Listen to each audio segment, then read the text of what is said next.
Report में आपका स्वागत है। मैं हूं आपके साथ में अनामिका।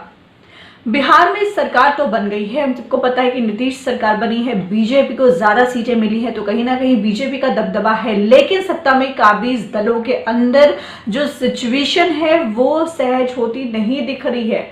बीजेपी सबसे ज्यादा असहज स्थिति में है। यहाँ डिप्टी सीएम की कुर्सी को लेकर के शुरू हुआ जो बवाल है वो अभी तक खत्म नहीं हुआ है और ना ही खत्म होने का नाम ले रहा है। कई सवालों को लेकर के बवंडर चल रहा है। देखिए, पहला सवाल तो यह है कि पिछड़े वर्ग से अगर डिप्टी सीएम को बनाना था तो तारकिशोर से बहुत सीनियर नंद किशोर यादव के नाम पर विचार क्यों नहीं किया गया। ये पहला सवाल है जिसको लेकर के बवंडर है।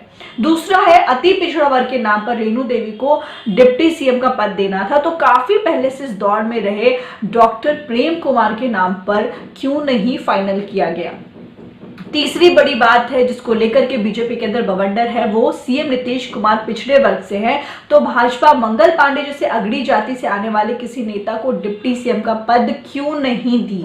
तो ये सवाल है जिसको लेकर के बवंडर मचा हुआ है। अन्य राज्यों की तरह बिहार में भाजपा के इस प्रयोग को पार्टी के नेता सीधे तौर पर नकार तो नहीं रहे हैं, लेकिन अंदर ही अंदर जबरदस्त बवाल है और यही कारण है कि राजभवन तक मंत्रियों का नाम पहुंचाने में बीजेपी को देर लगी। भाजपा में सीनियर जूनियर के साथ जातिगत गणित की लड़ाई रविवार शाम से ही शुरू हो गई है और रविवार को ये चरम पर नजर आई। प्रदेश भाजपा के बड़े नेताओं के अंदर चल रहे गतिरोध चल रहा है, उसको लेकर के प्रदेश अध्यक्ष डॉक्टर संजय जायसवाल और फिर बिहार प्रभारी भूपेंद्र यादव असहज नजर आए।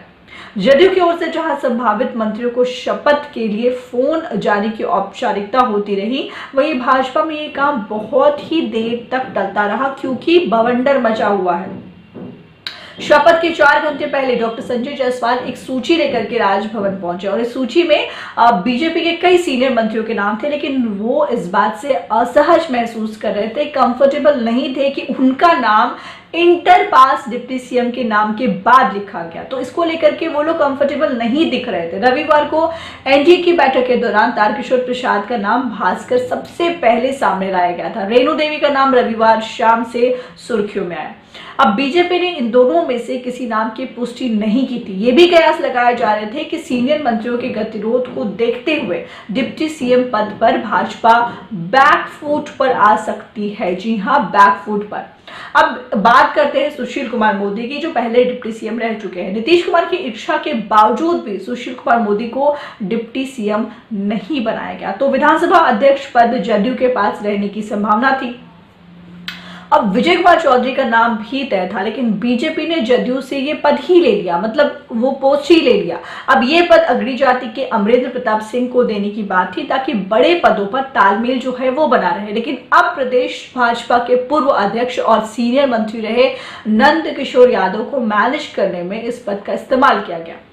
सोमवार को यानी कि कल दोपहर बाद स्पीकर की जगह अमरेंद्र प्रताप को मंत्री पद देने के बावजूद भाजपा के अंदर का जो बवंडर है वो अभी तक नहीं थमा है।